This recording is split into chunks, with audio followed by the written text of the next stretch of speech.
Next up at UFC Vegas 73, we have Edmen Shahbazyan taking on Anthony Hernandez. Edmen Shahbazyan 12-3 overall, 2-3 in his last 5. He is coming off the very nice knockout win over Dalcha Lungambula. He's taking on Fluffy Hernandez, 10-2 overall, 4-1 in his last 5. Riding a nice 3-fight win streak. And this is an interesting fight, and the line movement tightened a little bit. Because Anthony is interesting because I thought he was going to be like one of my most confident picks on the card. And then the more I look at it, it's like, oh, man. But Edmen Shahbazyan. Fight on this. Why are your instincts to just be a creep? Like that's what are you talking about? You're the one going, So that was my normal response when I hear those noises to go, Okay. It's like that Family Guy episode where he shins his knee, or I don't watch that shit show. Hit his shin, and then he's like, ah. And then you just hear those noises after somebody hurts himself, and you're just like, because you're a fucking disgusting creep. Edmen, pretty good striker. He's a well-rounded guy. He's got impressive kicks. He does get taken down a good amount. That's probably why he is the underdog here. But his takedown defense is at 65%. The problem is people are just constantly shooting on the guy because his striking is actually solid. He knocked out Dalcha Lungambula, which is a very, very nice knockout. Dalcha is a very good striker in his own right. The problem with Edmen, though, as I mentioned, is the wrestling, is the grappling. His real issue is he doesn't scramble well enough to get back up. He doesn't threaten with submissions. He doesn't really defend that well. So if you just shoot clean takedowns and you stick with him, you can get him to the ground. And once you get to the ground, you can kind of coast because Edmen's not going to be throwing up submissions or sweeping or anything like that. And that is why Anthony's the favorite here, because Anthony's a very good grappler. He's averaging more than 6 takedowns per fight. He's got good takedowns, right? They're nice. They're clean. He works at them. He's got phenomenal cardio. He is a BJJ black belt. And although he is willing to strike, that's not really how he's going to get this fight or most of his fights done. And he's coming off that win over Marc-Andre Barrault where he had 8 takedowns in the eventual submission. And I like listing the takedown stats, right? And they matter, right? Wow, 8 takedowns. What that tells me in a good way is he's going to stick to a game plan. He's got plenty of cardio because shooting takedowns is a lot of work. But what tells me in a bad way is dude stood up 7 times, or actually give him 2 for rounds. So he stood up 5 times. You let him up 5 times. And that is always problematic. If you go look at a guy like Islam, he's only averaging like 2 takedowns per fight. Not because he sucks at wrestling, because he has phenomenal control. Anthony Hernandez does not have good control, which is surprising because he's a very good jiu-jitsu guy. I do still think Anthony's going to win because this is almost a perfect recipe for him because Edmen gets taken down, and when he does get taken down, he's not really scrambling. He's not threatening with submission. So this could be one of the very few fights where Anthony could actually hold somebody down. But if for some reason he struggles with the takedowns, for some reason Edmen's been able to get up, no problem. Edmen's going to be the far, far better striker, the more dangerous guy, and could get this done. But Anthony's going to be the pick and a confident pick on a pretty sketchy card. What do you think?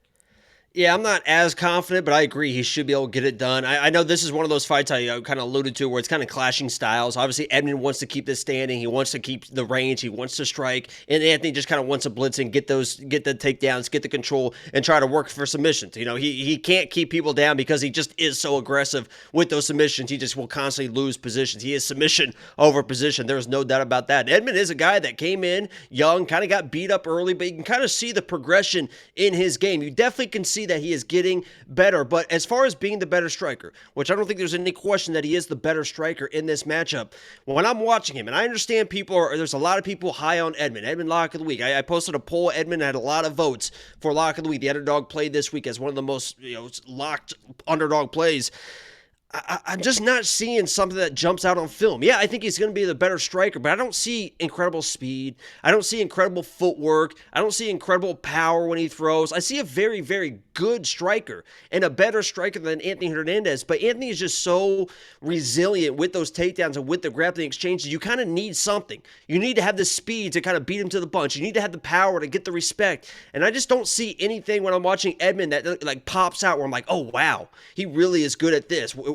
A number of things. He just seems like a very good technical striker, and against a guy as resilient as Anthony, I don't think it's going to be enough. Even as a good striker, he kind of dances around. You can kind of pressure him. He's a little bit low volume. I think Anthony can get this done, with the pressure, with the takedowns, and even if he can't keep him down, I think it's going to be more enough. And Edmen is not going to have enough in the striking kind of match the pressure. So I'm going Anthony. I'm not full in. I almost want to be there, but I understand that he's not going to be the better striker. And Edmen has been improving fast. I think this might be the best Edmen we see, and it still might not be good enough against the resilience of Anthony Fluffy Hernandez. And you mentioned he is a young guy, and some of these guys, they either their candle burns out a little too soon because they get rushed, a candle in the wind, or they learn on the fly and they rise to the occasion. So I do think Anthony Hernandez wins. Like I said, contrasting styles, and I just think Anthony's takedowns are going to be good enough to get down to this minus done. 190 now. Yeah, so it's moving, but again, sketchy card. People probably just forcing spots and making stuff happen. But no money for me on this fight, but I do think Anthony gets it done. At one point, I did consider him for the safety parlay because it's such a dicey card, and I was like, nah, I can't fucking do that. So I didn't. I mean, he's a tough dude. I mean, you saw. I mean, even if he's losing the striking exchange, he's going to be. Yeah. He's a Fluffy's a tough dude, man. Yeah, his whole. The only reason anybody knows his freaking nickname at this point and who he is because Rodolfo Vieira just beat the brakes off of him in the first round, and then gassed, and Fluffy ended up submitting him. And good for him. If I was Fluffy, I would have a picture of that submission in every room in my house. A guy as high level as Rodolfo, and you submit him. I don't care what the circumstances are. Literally every single room. The first thing I want to see is me submitting Rodolfo. I mean, his name is like when I submit you, the black belt killer. Okay. Should we do? Is that before or after there's a grappling match before or after the boxing match? What do you want to lose? An arm or a leg? You and I are boxing. I'll let you choose. Do you want to lose an arm or a leg? A leg. Because I'm not going to choke you out. I don't use these things. Take a leg. They're basically just for show. They're basically just for show at this point anyway. It's like, are these tights? No, my leg's just black. I don't use it. Like gangrene. I'm just twisted off like a zombie.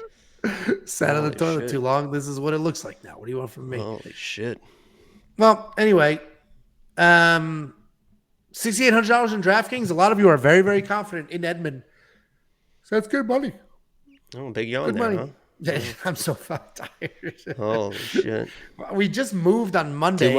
Too much success. He's already burning out. Next time, you know what happens. You know what the next step is when you get a little bit too tired. Here comes that booger sugar, baby. Get you going. It'll get you going. Next podcast, it's going to be like, we want Bitch.com, guys. This is amazing. I'm doing the live streams now, baby. I'm doing the fight companions. I mean, what do you think keeps me going?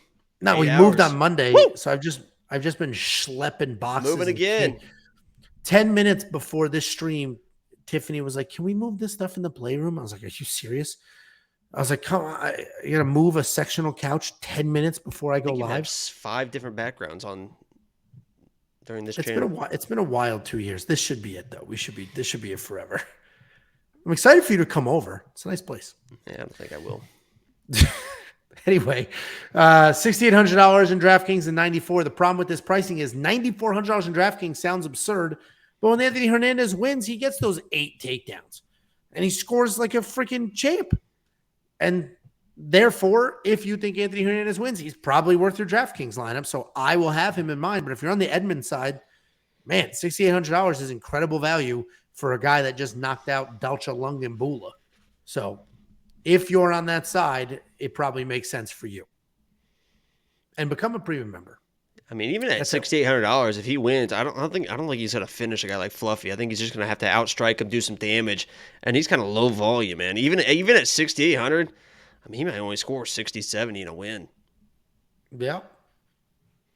I'll check that out in our DraftKings breakdown video on Friday.